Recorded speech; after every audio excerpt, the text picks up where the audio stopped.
Thank you, Matt. Let's hear now from the King.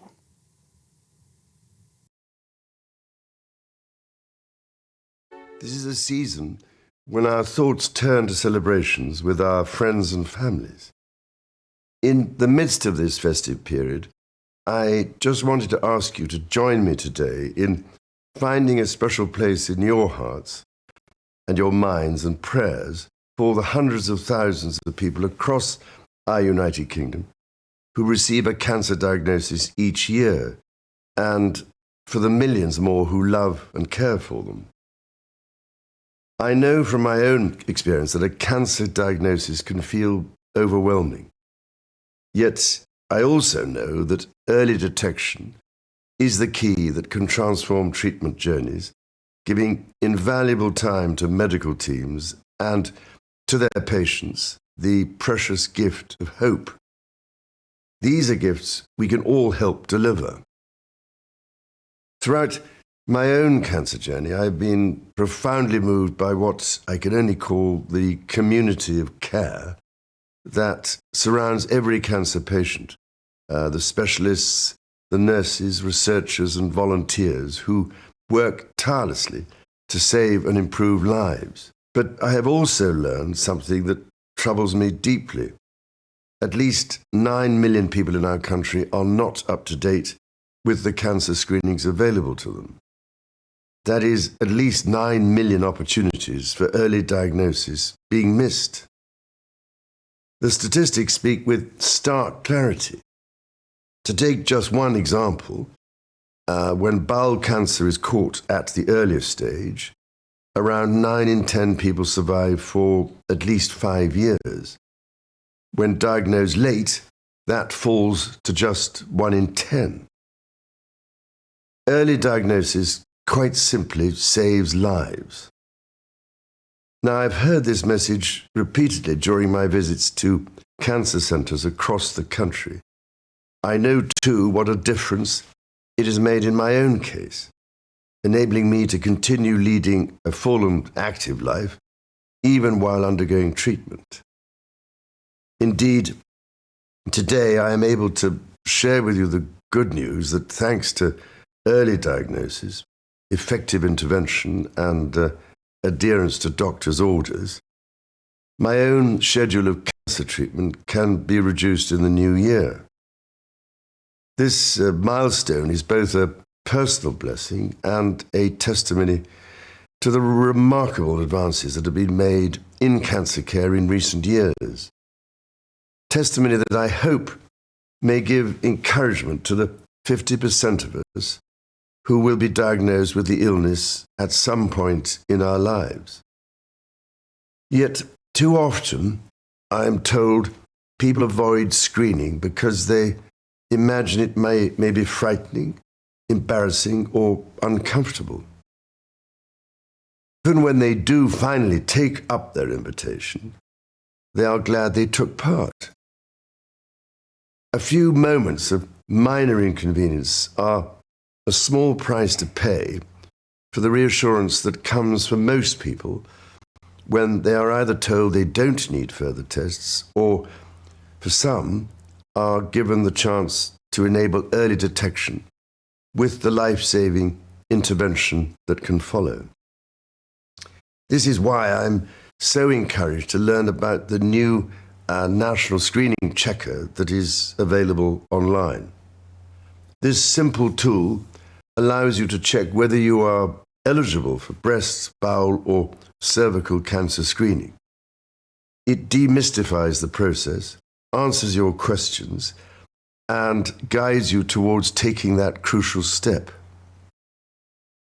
As I have observed before, the darkest moments of illness can be illuminated by the greatest compassion. But compassion must be paired with action. This December, as we gather to reflect on the year past, I pray that we could each pledge, as part of our resolutions for the year ahead, to play our part in helping to catch cancer early. Your life, or the life of someone you love, may depend upon it. Therefore, This brings my most heartfelt thanks to the doctors, nurses, researchers, and charity workers involved in diagnosis and treatment programs, together with my particular good wishes to those for whom they care so selflessly.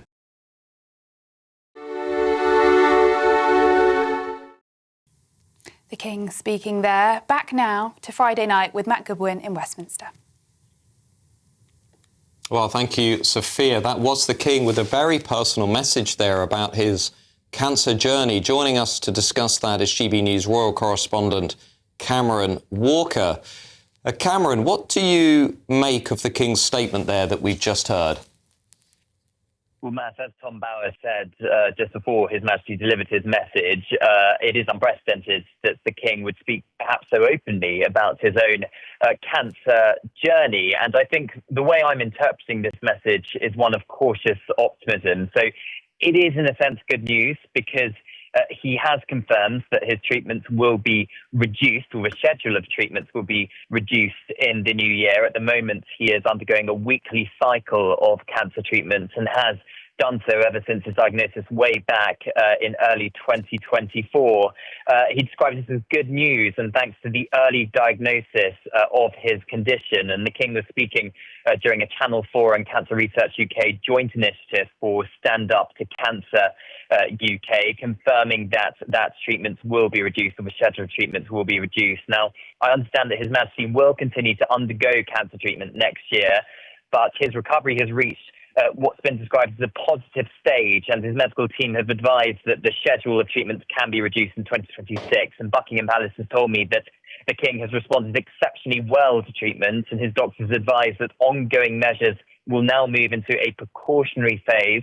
This position will be continuously monitored and reviewed to protect and prioritise his continued recovery.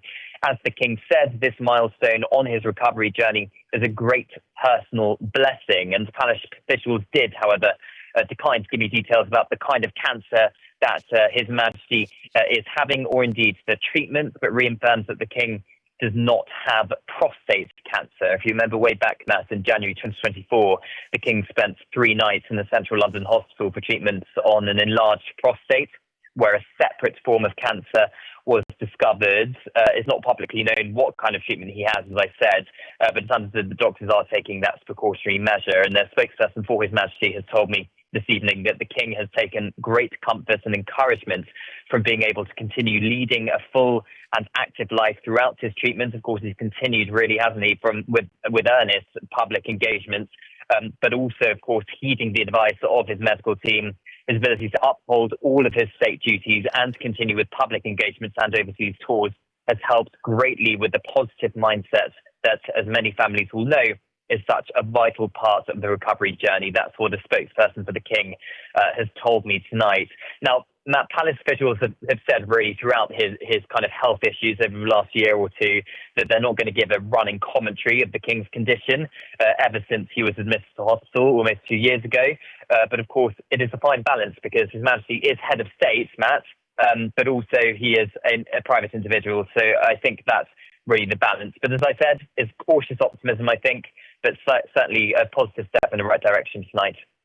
Absolutely. Well, that was GB News royal correspondent Cameron Walker filling us in with the latest news from Buckingham Palace. Joining me now to discuss this in more depth is royal biographer and author Tom Bower. Tom, a very remarkable message there from the King, not only giving us an update on his personal health, but one of the things that's really hit me there was this astonishing statistic that 9 million people across the country are eligible for cancer screening but haven't taken it up. And it seems that, he's led with this message that is much more about the country and wanting to help the British people than not focus only on his own situation. Absolutely. I mean, I think it was not only unprecedented, but it was a very remarkable broadcast because you had the King there appealing to his subjects, so to speak, to understand the dangers they face and he personally has faced, and using his own personal experience to address the mass of Britons. 50%, he rightly says, are going to be affected by this terrible disease and urging them on. And I think that'll appeal to a lot of people. A lot of people will have more sympathy for the king now than they might have previously because he has appealed to them as a human being. And I think that's tremendous. But also, I think there's something else which is very important here, which is that there have been lots of rumours and gossip about the nature of the king's illness. And for him now to say that he's actually got over the worst, so to speak, I think puts to rest a lot of the rumours which suggested it was far worse than we understood. So I think that's doubly good news tonight. And there's something else here, Tom, this new national cancer screening website that will allow people to go online to essentially look at what they're eligible to use to get this screening that the king is urging them to do. That seems like it's a very practical addition to this debate over how best we can fight cancer. Well, it is, except what was omitted, what wasn't mentioned, of course, was screening for prostate cancer, which is why he originally went into hospital. And that has become a contentious issue. So there's politics involved in this too.